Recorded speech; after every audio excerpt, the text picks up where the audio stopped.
a gente tem que lembrar da situação concreta de Platão. Quem é Platão? É o homem que testemunhou Sócrates. É o discípulo de Sócrates.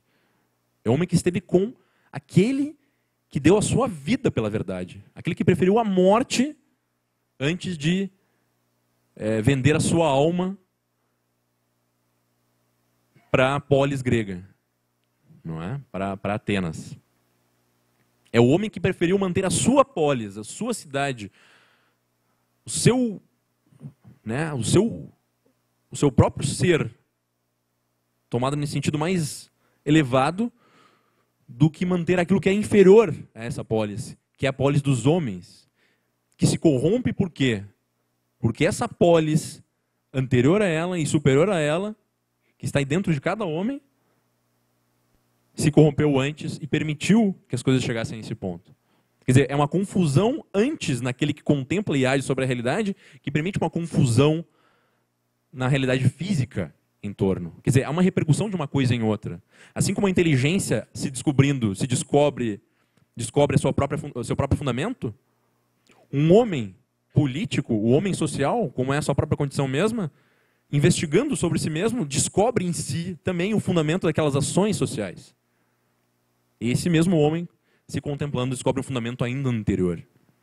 É como se dissesse, olha, tem 3 polis, na realidade.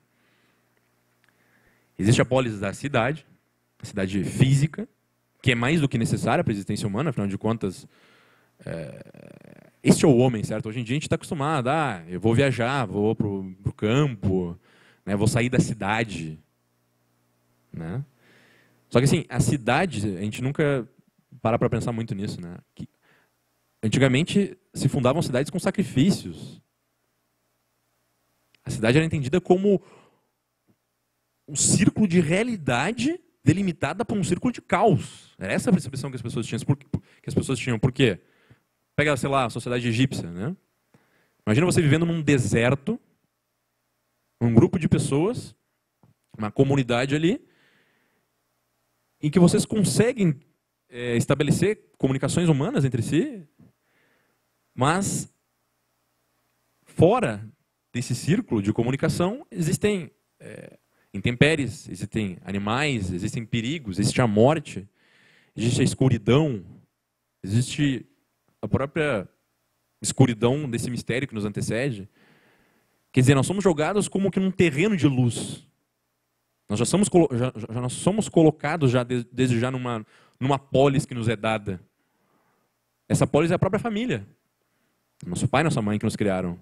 Eles já estão nos conduzindo, eles já estão nos delimitando num espaço em que dentro desse espaço eu posso existir. Porque se eles não entrassem em comunhão, eu não existiria. Então vocês vejam o quão importante é a ideia de comunhão, de comunidade, de polis, para a existência da inteligência humana. E vocês percebam, nessa descrição que eu fiz do processo intelectual, que a inteligência nada mais faz do que um arconte faz na cidade, um líder político faz na cidade. Quando eu pego, né, e reúno aqui todos vocês num conceito chamado congresso, por exemplo, um nome chamado congresso, o que eu estou fazendo? A minha inteligência está pegando uma multitude de coisas, uma multitude de experiências e está condensando numa única coisa. Está como que regendo essa multitude a um princípio. Quando eu pego os números matemáticos e retiro deles o conceito de unidade, que está por trás de todos eles, eu estou fazendo a mesma coisa.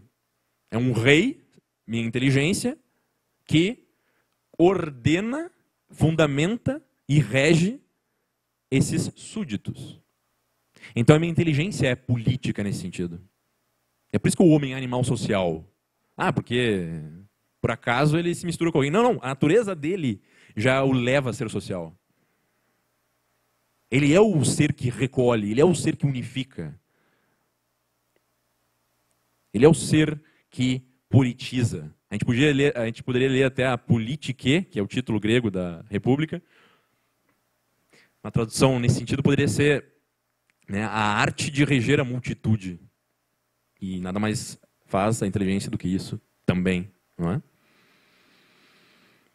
Então, voltando à passagem do mito da caverna, Platão diz, então, que o homem que consegue, finalmente, perceber que existe a luz do sol, que ela entra por algum lugar nessa caverna, e ele é conduzido por essa luz do sol a sair da caverna e contemplar a verdadeira luz, a verdadeira realidade lá fora. Isso não acontece por acaso. Tanto que depois Platão descreve um movimento contrário, da descida, do retorno, e este mesmo homem que viu a realidade, que teve essa contemplação, tem que ajudar os outros homens que estão lá dentro, buscar ajudar ao seu próprio modo, às suas próprias potências, esses outros homens que também estão nessa condição de miséria humana. E como fazer isso? E aí ele diz que, aí ele vem com a definição de educação. Tem a definição clássica, ele parece até aristotélico quando ele faz essa definição. A educação, a pedagogia, é a arte da periagogia. O que é a periagogia? Quem falou muito bem sobre isso é o Eric Wegelin. Aliás, um dos melhores leitores de Platão. Tal do Eric Wegelin sabia ler Platão. O que é periagogia? A tradução do grego é um movimento em torno. Platão diz que o homem não deve tentar inserir visão em quem já tem olhos. Você deve pegar o homem inteiro e virá-lo para a luz, para que ele olhe para o lugar certo. Este é um movimento de periagogia. E a pedagogia é a arte da periagogia. É a arte de volver os olhos alheios, não os olhos, as pessoas inteiras, para aquilo que realmente importa, para a luz. Vejam, volver a pessoa inteira. Como nós conquistamos o coração de alguém? Qual é a diferença entre escravizar uma mulher e conquistar o seu coração?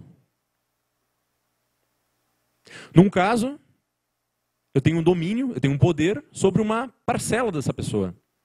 O seu corpo, por exemplo. Eu tenho um domínio. Se eu escravizo essa mulher, eu consigo dominar um aspecto dela. Mas, como o próprio Sócrates mostrou, na Apologia, você pode dominar o corpo de um homem, mas jamais a sua alma, jamais o seu espírito. Então, e o homem que conquista uma mulher? Ele deve falar com o seu ser inteiro.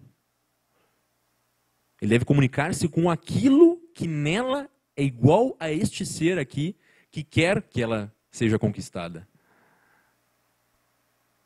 Ele deve inspirá-la. Por isso que se fala conquistar o coração. O que é o coração? É o centro. É o núcleo, é o âmago. Eu posso até não conquistá-la em muitos aspectos, mas se eu conquisto naquele âmago, naquele aspecto mesmo da pessoa, que não é um aspecto, mas é um núcleo dela mesmo, eu conquisto ela toda, porque eu conquistei o quê? O rei daquela polis. Aquele rei, por sua vez, não é conquistado pela força, esse rei, esse núcleo dessa pessoa. Mas como ele é um núcleo imortal, como a gente viu, ele só pode ser conquistado como? Pela inspiração, pelo convite, pela comunicação. O amor só existe onde duas inteligências se comunicam. Não existe em outro lugar. E aí a gente vê o aspecto gratuito do amor.